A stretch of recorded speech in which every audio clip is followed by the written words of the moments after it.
Hello everyone, Rahul Mishra नाम है हमारा। और आज हम लोग आरबीआई का एक सर्कुलर डिस्कस करने जा रहे हैं। आरबीआई का एक नोटिफिकेशन आया हुआ था 1 जनवरी 2024 को। ये चीज़ें हम लोग यहाँ पे डिस्कस करेंगे और बैंकिंग मास्टर 3 बैच में हम लोग ये सारी चीज़ें डिस्कस कर रहे हैं। ठीक है, इसी तरीके से आपको जो लोग नए मतलब नए नए बैच परचेज किए हुए हैं उनके कई सारे डाउट्स आ रहे हैं कि सर किस तरीके से मतलब कैसे क्या आरबीआई सर्कुलर वगैरह करेंगे। तो एक ये बेसिकली डेमो क्लास रहेगी।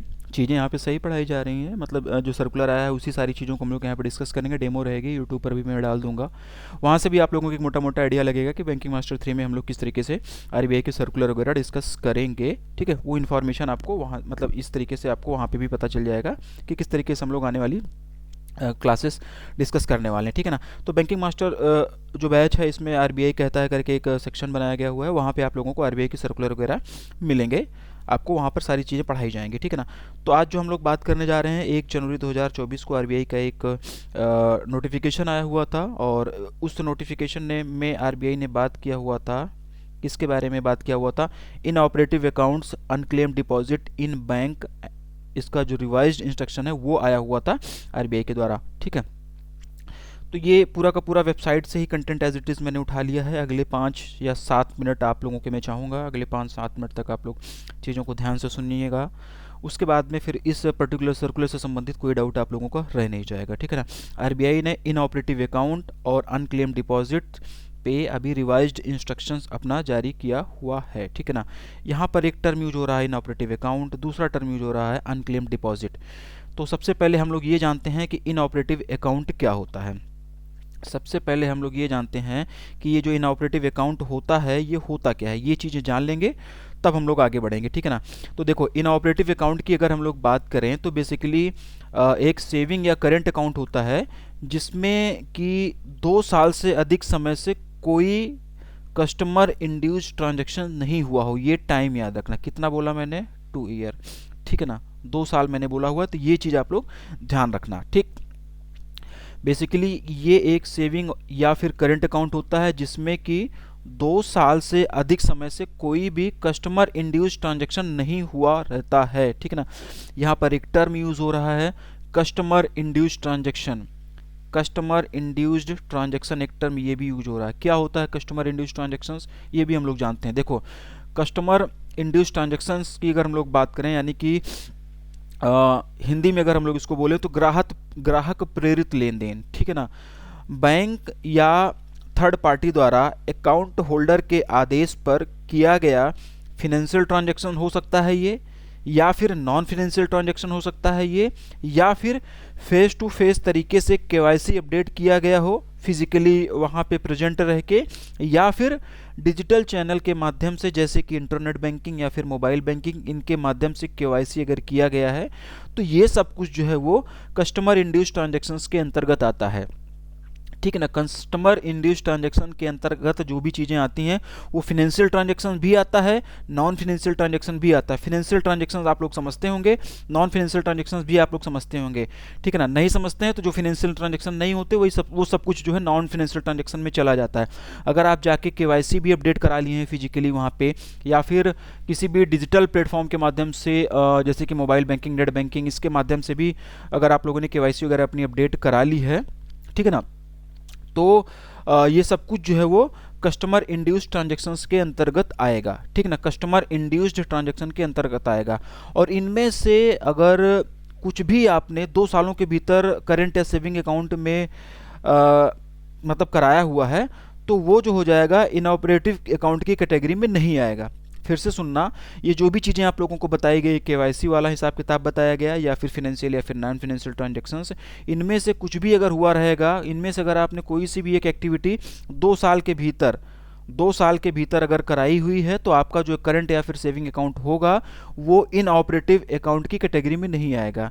तो इन ऑपरेटिव अकाउंट क्या होता है ये आपको समझ में आया होगा। ठीक है ना। यहाँ पर बस ये 2 साल वाली लिमिट आप लोग याद रखना, क्वेश्चन यहाँ से फ्रेम होगा, इससे ज़्यादा और कोई ज़रूरत नहीं जानने की। अब अगला टर्म यहाँ पे यूज हुआ है अनक्लेम्ड डिपॉजिट। ठीक है ना। अनक्लेम डिपॉजिट के बारे में भी हम लोगों ने पढ़ा हुआ था जब 100 डेज 100 पेज कैंपेन आरबीआई के द्वारा लॉन्च किया गया था। पिछले वाले बैच में हम लोगों ने बैंकिंग मास्टर 2 में वहाँ पे काफ़ी डिटेल में पढ़ा हुआ था। फिर भी एक मोटा मोटा ओवरव्यू देते हैं यहाँ पे आप लोगों को, ठीक है ना। ये जो भी चीज़ें बताई जा रही है ना, इसको ध्यान से सुनना। क्वेश्चन यहाँ से फ्रेम होगा, पूरा सर्कुलर बहुत ही बेहतरीन तरीके से आपको कराया जाएगा। क्वेश्चन किसी भी तरीके से फ्रेम कर सकते हैं, तो चीज़ें आपको ध्यान से सुनते रहना है। अनक्लेम्ड डिपॉजिट की अगर हम लोग बात करें, ठीक है, तो सेविंग या करंट अकाउंट में अवेलेबल बैलेंस जो कि 10 साल से ऑपरेट नहीं हुआ हो, यहाँ पे आपको क्या याद करना है, 10 ईयर, ठीक है ना। यहाँ पे जो आपको याद करना है 10 ईयर याद करना है, 10 साल। 2 साल कहाँ पे था, 10 साल कहाँ पे, ये चीज़ ध्यान से समझते रहना। यहीं से क्वेश्चंस बनेंगे और आप लोग गलत करके चले आओगे अगर ध्यान से नहीं सुने रहोगे तो।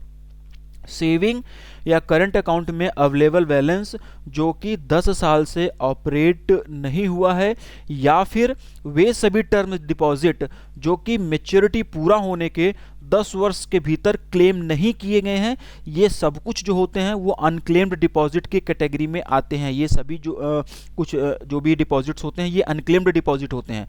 अनक्लेम्ड डिपॉजिट क्या होता है, तो सेविंग और करंट अकाउंट भी ध्यान रखना। इस तरीके से पूछ सकते हैं कि क्या करंट अकाउंट में जो पैसा पड़ा हुआ है और उसको कोई क्लेम नहीं किया जा रहा 10 साल से भीतर, तो क्या वो आएगा उसमें, तो आएगा। सेविंग और करंट दोनों चीज़ें आप लोगों को ध्यान रखना, ठीक है ना। सेविंग अकाउंट या फिर करंट अकाउंट में अवेलेबल बैलेंस जो कि 10 साल से ऑपरेट नहीं किया गया, उसमें ट्रांजैक्शन मतलब निकाला नहीं गया, उसके बारे में कुछ मतलब पूछा ही नहीं गया, पड़ा हुआ है 10 साल से, कुछ भी उसमें नहीं हुआ है। या फिर वो टर्म डिपॉजिट जिनकी मेच्योरिटी पूरी हो गई है और मेच्योरिटी पूरे होने के 10 वर्ष के भीतर, मेच्योरिटी पूरे होने के 10 वर्ष के भीतर भी उसको क्लेम नहीं किया जा रहा है, तो ये सब कुछ जो होगा वो अनक्लेम्ड डिपॉजिट की कैटेगरी में आएगा, ठीक है ना। अभी भारत सरकार ने संसद में एक डाटा दिया हुआ था कि मार्च 2023 तक 42,270 करोड़ रुपए, 42,270 करोड़ रुपए जो थे वो एज ए अनक्लेम्ड डिपॉजिट के रूप में अवेलेबल थे, ठीक है ना। तो ये आपको पता चल गया कि इनऑपरेटिव अकाउंट क्या होता है, आपको ये पता चल गया कि अनक्लेम्ड डिपॉजिट क्या होता है। अब हम लोग वापस आते हैं रिवाइज्ड गाइडलाइंस में क्या क्या चीज़ें कही गई हैं, ठीक है ना। सब कुछ यहाँ पे लिखा गया है। इसका इस सर्कुलर के नीचे भी अगर आप लोग वेबसाइट पे जाके देखेंगे तो 1-2 पेज का और काफ़ी डिटेलिंग में जाके दिया गया है, तो मैंने एक छोटा सा बस इतनी ही कटिंग लिया हुआ है। और वहाँ पे भी जो डिटेल्स दी गई है ना, वहाँ पे और जो इसके इस सर्कुलर के पर्टिकुलर नीचे जो भी डिटेल्स दी गई हैं, सब कुछ समराइज करके मैं बता रहा हूँ। अगले 1-2 मिनट 3 मिनट 4 मिनट आपको ध्यान से सुनते रहना है, चीज़ें क्लियर हो जाएंगी आप लोगों को, ठीक है ना। तो इसमें ये बोला गया है कि किसी भी डिपॉजिट अकाउंट में जो अनक्लेम्ड बैलेंस है, अब अनक्लेम्ड बैलेंस क्या है आपको पता है, ठीक है ना। किसी भी डिपॉजिट अकाउंट में जो भी अनक्लेम्ड बैलेंस है उसे बैंकों द्वारा आरबीआई के द्वारा मैनेज किए जाने वाले डीईए फंड में ट्रांसफ़र करना होता है। डीईए फंड यानी कि depositors education and awareness fund, ठीक है ना, इसमें ट्रांसफ़र करना होगा। आरबीआई ने बैंकों को ऐसे अकाउंट को एटलीस्ट एनुअली रिव्यू करने के लिए बोला है, मतलब कि साल भर में कम से कम एक बार तो रिव्यू करना ही है, साल भर में कम से कम एक बार तो रिव्यू करना ही है। ये चीज़ इसमें आरबीआई ने बोला हुआ है बैंकों से। आरबीआई ने बैंकों से ऐसे अकाउंट को एटलीस्ट एनुअल रिव्यू करने के लिए बोला है जिनमें कि 1 साल से ज़्यादा समय से कोई भी कस्टमर इंड्यूस्ड ट्रांजैक्शन नहीं हुआ है। फिर से सुनो आप लोग, आरबीआई ने सभी बैंकों से ऐसे अकाउंट को एटलीस्ट एनुअल रिव्यू करने के लिए बोला है। आरबीआई ने सभी बैंकों को ऐसे अकाउंट को साल भर में एक बार यानी कि एनुअली रिव्यू करने के लिए बोला है जिनमें 1 साल से ज़्यादा समय से कोई कस्टमर इंड्यूस्ड ट्रांजैक्शन नहीं हुआ है। और बैंकों को आरबीआई ने यह भी बोला हुआ है कि वे सभी ग्राहकों को लेटर के जरिए, ईमेल के जरिए या फिर एसएमएस के जरिए ये बताएं कि उनके अकाउंट में 1 साल से कोई ट्रांजैक्शन नहीं हुआ है, और यह साफ साफ मेंशन कर दें कि अगर अगले 1 साल के दौरान कोई ट्रांजैक्शन या कोई ऑपरेशन नहीं होता है तो फिर उस कंडीशन में उनके अकाउंट को जो है वो इनऑपरेटिव घोषित कर दिया जाएगा, उनका अकाउंट इनऑपरेटिव हो जाएगा। तो ये चीज़ आप लोग ध्यान से सुनना, ठीक है। और ऐसे मामलों में अकाउंट होल्डर को अकाउंट फिर से एक्टिव करने के लिए मतलब बोला जाएगा, और उनको अपना अकाउंट फिर से एक्टिवेट कराने के लिए, फिर से एक्टिव करने के लिए उनको केवाईसी करानी होगी। क्या करानी होगी? केवाईसी करानी होगी। किसी भी अकाउंट को इनऑपरेटिव क्लासिफाइड करने के लिए केवल और केवल कस्टमर इंड्यूस्ड ट्रांजैक्शंस के लिए को ही कंसिडर नहीं किया जाएगा ना, केवल और केवल कस्टमर इंड्यूस ट्रांजैक्शन को ही कंसिडर नहीं किया जाएगा। क्या कहना चाह रहा हूँ, आप लोग समझ रहे हैं कि नहीं समझ रहे हैं? अगर मान लीजिए कोई अकाउंट है और उसको इनऑपरेटिव घोषित करना है, क्लासिफाइड करना है या फिर नहीं करना है, उस कंडीशन में कस्टमर इंड्यूस्ड ट्रांजैक्शंस को ही कंसिडर किया जाएगा, बैंक इंड्यूस्ड ट्रांजैक्शंस को कंसिडर नहीं किया जाएगा। कस्टमर इंड्यूस्ड ट्रांजैक्शंस आपको पहले बताया हुआ था। बैंक इंड्यूस्ड ट्रांजैक्शन, यहाँ पे एक नया टर्म यूज़ हो रहा है, वो भी मैं आपको बता रहा हूँ कि बैंक इंड्यूस्ड ट्रांजैक्शंस क्या होता है। बैंक इंड्यूस्ड ट्रांजैक्शंस का मतलब ये हो जाता है कि जहाँ पर बैंकों के द्वारा ट्रांजैक्शन इनिशिएट किया जाता है, ठीक है ना। बैंकें भी तो कुछ ट्रांजैक्शन करती हैं, क्या करती हैं? पेनल्टी हमको लगा दिया, ठीक है ना, कोई सर्विस चार्ज हमसे ले लिया, टैक्सेस वगैरह ले लिया, इंटरेस्ट का पेमेंट कर दिया ना, तो ये सब जो होता है ये बैंकों के द्वारा इनिशिएट किया जाने वाला ट्रांजैक्शन होता है। तो इसी को हम लोग बोलते हैं बैंक इंड्यूस्ड ट्रांजैक्शन। और कस्टमर इंड्यूस्ड ट्रांजैक्शन जो होता है जो कस्टमर के द्वारा होता है, ठीक है ना। तो ये बोला गया है, इस मतलब इसी सर्कुलर में ये चीज़ बोली गई है कि किसी भी अकाउंट को इनऑपरेटिव क्लासिफाइड करने के लिए, किसी भी अकाउंट को इनऑपरेटिव क्लासिफाइड करने के लिए, ठीक है ना, इनऑपरेटिव क्लासिफाइड करने के लिए कंज्यूमर यानी कि कस्टमर इंड्यूस्ड ट्रांजैक्शंस को ही कंसिडर किया जाएगा, बैंक इंड्यूस्ड ट्रांजैक्शन को कंसिडर नहीं किया जाएगा। ऑटो रिन्यूअल होता है, ठीक है ना, जैसे कि ऑटो रिन्यूअल वगैरह हम लोग नहीं करा देते हैं, किसी प्लान वगैरह हम लोग लेते हैं और ऑटो रिन्यूअल उसमें एक्टिवेट करा देते हैं, तो वो फिर क्या होता है कि वो ऑटोमेटिकली जब टाइम उसका आता है तो वो अमाउंट जो है डिडक्ट हो जाता है, ठीक है ना, पैसा कट जाता है। तो जो ऑटो रिन्यूअल वगैरह होता है ये सब कस्टमर इंड्यूस्ड ट्रांजैक्शंस में ही कंसिडर किया जाएगा, ठीक है ना। ऑटो रिन्यूअल भी जो है कस्टमर इंड्यूस्ड ट्रांजैक्शंस में कंसिडर किया जाएगा।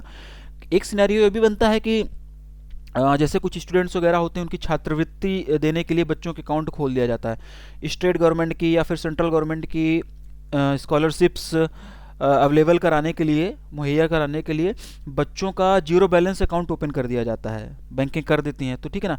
तो वो अकाउंट क्या होता है, वो तभी तक चलते हैं जब तक उसमें छात्रवृत्ति वगैरह आती रहती है, उसके बाद में वो अकाउंट बंद हो जाते हैं, ठीक है ना। वो अकाउंट बंद हो जाते हैं छात्रवृत्ति के लिए क्योंकि खुले रहते हैं, उसके बाद में फिर उसमें कोई ट्रांजेक्शन होता नहीं, ज़्यादातर लोग क्या करते हैं, भूल ही जाते हैं, कोई मतलब उसको चलाता नहीं है, ठीक है ना। तो ये सब अब क्या है कि अब इसमें सब में क्या हो गया होगा कि 2 साल से अधिक का कोई ट्रांजैक्शन हुआ नहीं है, तो 2 साल से अधिक का जब कोई ट्रांजैक्शन हुआ नहीं है तो फिर ये इनऑपरेटिव की कैटेगरी में आएगा, ठीक है ना, ये इनऑपरेटिव की कैटेगरी में आ जाएगा। तो आरबीआई ने बैंकों को ये भी बोला हुआ है कि बैंकें अब अपने सीबीएस में यानी कि कोर बैंकिंग सोल्यूशन में, बैंकें अपनी सीबीएस में, अपने कोर बैंकिंग सोल्यूशन में अकाउंट ओपनिंग का पर्पस भी मेंशन करें कि ये स्कॉलरशिप के लिए खोला गया है या फिर नॉर्मल सेविंग अकाउंट है या फिर किसी दूसरे पर्पस के लिए अकाउंट ओपन किया गया है, जिससे कि ऐसे अकाउंट को इनऑपरेटिव अकाउंट की जो शर्तें होती हैं उसको वो इस पर ना लागू हो पाए, ये पहचाना जा सके कि ये जीरो बैलेंस अकाउंट था या फिर ये छात्रवृत्ति वाला अकाउंट था, इसलिए इसमें 2 साल से ज़्यादा का कोई ट्रांजैक्शन नहीं हो रहा है, तो फिर ये इनऑपरेटिव नहीं होगा, उसके जो फर्दर टर्म्स एंड कंडीशंस होती हैं वो इस पर लागू नहीं होंगी। इसलिए आरबीआई ने बैंकों को ऐसा भी बोला हुआ है, ठीक है ना। और अनक्लेम डिपॉजिट और इनऑपरेटिव अकाउंट को एक्टिव करने के लिए केवाईसी अपडेशन की फैसिलिटी उपलब्ध कराने के लिए आरबीआई ने बैंकों से बोला हुआ है कि बैंकें जो हैं वो अपनी ब्रांचों में जो भी अनक्लेम डिपॉजिट है या फिर जो इनऑपरेटिव अकाउंट्स हैं उनको एक्टिव करने के लिए केवाईसी अपडेशन की फैसिलिटी उपलब्ध कराएं, ठीक है ना। और बैंकों को बिना केवाईसी ऐसे अकाउंट को एक्टिवेट करने का परमिशन भी नहीं दिया गया। मतलब अगर ऐसा कोई अकाउंट आपका अनक्लेम्ड डिपॉजिट है या फिर आपका इनऑपरेटिव अकाउंट है, ठीक है ना, और अभी आप जा रहे हैं उन सारी चीज़ों को सही कराने के लिए, तो फिर आपको क्या होगा कि आपको अपना अकाउंट एक्टिवेट कराना होगा और अकाउंट एक्टिवेट कराने के लिए आपको केवाईसी कराना होगा, और बिना केवाईसी किए हुए ऐसे अकाउंट एक्टिवेट नहीं किए जाएंगे, ऐसा आरबीआई ने सख्त निर्देश दिया हुआ है बैंकों को। अनक्लेम्ड डिपॉजिट की डिटेल्स बैंकें जो होती हैं अपनी वेबसाइट और ब्रांचेस पर मतलब सीबीएस के थ्रू मतलब जो है वो डिस्प्ले करती रहती हैं। और अगर मान लीजिए कि हमारा कोई इनऑपरेटिव अकाउंट होता है, ठीक है ना, मान लीजिए कि हमारा कोई इनऑपरेटिव अकाउंट होता है और फिर उसको एक्टिवेट कराने के लिए, उसको एक्टिव कराने के लिए हम केवाईसी कराने बैंक जाते हैं, तो इस कंडीशन में बैंकें जो होंगी वो हमसे कोई चार्ज नहीं लेंगे। ये टेक्निकल टर्म बनना है, इसको याद रखना, ठीक है ना। ये चीज़ आप लोग ध्यान से सुनना। इनऑपरेटिव अकाउंट को एक्टिव करने के लिए, उसको एक्टिवेट कराने के लिए, उसको चालू कराने के लिए बैंकें कोई चार्ज नहीं लेंगी, बैंकें कोई शुल्क नहीं लेंगी, पहला पॉइंट। दूसरा पॉइंट ये कि इनऑपरेटिव अकाउंट में इनऑपरेटिव अकाउंट के रूप में जो भी क्लासिफाइड अकाउंट हैं उनमें मिनिमम बैलेंस मेंटेन करने के लिए कोई पेनल्टी नहीं लगा सकेगी बैंक, यानी कि वो ये सभी बैंक अकाउंट जो कि इनऑपरेटिव बैंक अकाउंट के रूप में क्लासीफाई हो चुके हैं या फिर उनको इनऑपरेटिव बैंक अकाउंट घोषित कर दिया गया है, वो इनऑपरेटिव बैंक अकाउंट के रूप में कंसिडर कर दिए गए हैं, तो वे अकाउंट अगर अपना मिनिमम बैलेंस नहीं मेंटेन करते हैं तो बैंकें उस पर कोई पेनल्टी नहीं लगाएंगी। होता क्या है कि मिनिमम बैलेंस वगैरह अगर ना मेंटेन करो तो बैंक की पेनल्टी वगैरह लगाती हैं, तो फिर अगर आपका अकाउंट इनऑपरेटिव है तो फिर उस पर बैंक के मिनिमम बैलेंस मेंटेन करने के लिए पेनल्टी भी नहीं लगा सकेंगी। ऐसा इस डायरेक्शन में, ऐसा इस सर्कुलर में, इस नोटिफिकेशन में कहा गया है। सेविंग अकाउंट चाहे वो ऑपरेटिव हो या फिर ना हो, उसमें अगर पैसा पड़ा हुआ है और ब्याज बन रहा है तो नियमित रूप से इंटरेस्ट जमा करना होगा बैंकों को, आरबीआई ने ऐसा दिशा निर्देश भी दिया हुआ है। तो ये कुछ एक पॉइंट्स बताए गए, यहाँ से क्वेश्चंस फ्रेम होने के पूरे चांसेस बनते हैं, ये चीज़ आप लोग ध्यान रखना। दूसरी बात ये कि this circular is applicable to all commercial bank including RRBs and all cooperative bank. तो ये चीज़ भी आप लोग ध्यान रखना कि ये जो सर्कुलर है, ये जो दिशा निर्देश आया हुआ है, ये कॉमर्शियल बैंकों पे, सभी कॉमर्शियल बैंकों पे जिसमें कि आरआरबीज भी शामिल हैं उस पे लागू होगा, साथ ही साथ में कोऑपरेटिव बैंकों पे भी लागू होगा। और ये जो रिवाइज्ड इंस्ट्रक्शंस हैं ये 1 अप्रैल 2024 से प्रभावी हो जाएंगे, ये चीज़ भी आप लोग यहाँ पे याद रखना। और ये जो दिशा निर्देश जारी किए गए हैं BR एक्ट 1949 के section 35A, section 26A, section 51 and section 56 के तहत में ये जारी किए गए हैं, ये चीज़ आप लोग ध्यान रखना, ठीक है ना। यहाँ से भी क्वेश्चंस पूछे जा सकते हैं, यहाँ से भी क्वेश्चंस पूछे जाने के चांसेस बनते हैं। तो ये डेट याद रखना, सर्कुलर एप्लीकेबल किस पे हो रहा है ये याद करना, किस एक्ट के तहत में, कौन से सेक्शंस के तहत में सर्कुलर जारी किया गया था, ये चीज़ें याद रखना। अनक्लेम डिपॉजिट क्या होता है, उसके लिए लिमिट 10 साल की होती है कि 5 साल की होती है, ये याद करना। इनऑपरेटिव अकाउंट याद कर लेना कि 2 साल की लिमिट होती है कि 1 साल की होती है। और साल भर में ऐसे अकाउंट जिनमें 1 साल से कोई ट्रांजैक्शन नहीं हुआ है, उनको उन अकाउंट को साल भर में कितनी बार रिव्यू करने के लिए आरबीआई ने बोला है, तो 1 बार बोला हुआ है, कम से कम एनुअली 1 बार तो रिव्यू करना ही है, ये याद रख लेना। और ठीक है ना, इनऑपरेटिव अकाउंट है तो उसको एक्टिव करने के लिए बैंकें कोई चार्ज नहीं लेंगी, ये याद कर लेना। इनऑपरेटिव अकाउंट के रूप में क्लासिफाइड अकाउंट में मिनिमम बैलेंस मेंटेन करने के लिए कोई पेनल्टी नहीं लगेगी, ये याद कर लेना। सेविंग अकाउंट अगर आपका ऑपरेटिव नहीं है तो भी उसमें नियमित रूप से इंटरेस्ट जमा होता रहेगा, बैंक ने ऐसा बोला है, ये चीज़ आप लोग याद कर लेना, ठीक है। ये सारी चीज़ें आप लोग याद रखना। कंज्यूमर इंड्यूस्ड ट्रांजैक्शन क्या होता है, बैंक इंड्यूस्ड ट्रांजैक्शंस क्या होते हैं, ये चीज़ आप लोग याद कर लेना, ठीक है ना। इसके साथ साथ में जो हमारा DEA फंड होता है, इसमें पैसे ट्रांसफ़र किए जाएंगे, ये सारी चीज़ें याद कर लेना। तो जो भी चीज़ें यहाँ पे बताई गई हैं ये चीज़ें एग्जाम पॉइंट ऑफ व्यू से ज़रूरी होती हैं। क्वेश्चन बढ़िया था और आने वाली क्लासेस में आप लोगों को इसी तरीके से आरबीआई के सर्कुलर डिस्कस करने को मिलेंगे और इसी तरीके से हम लोग आरबीआई के सर्कुलर, आरबीआई की गाइडलाइंस बैंकिंग मास्टर 3 बैच में डिस्कस करते रहेंगे।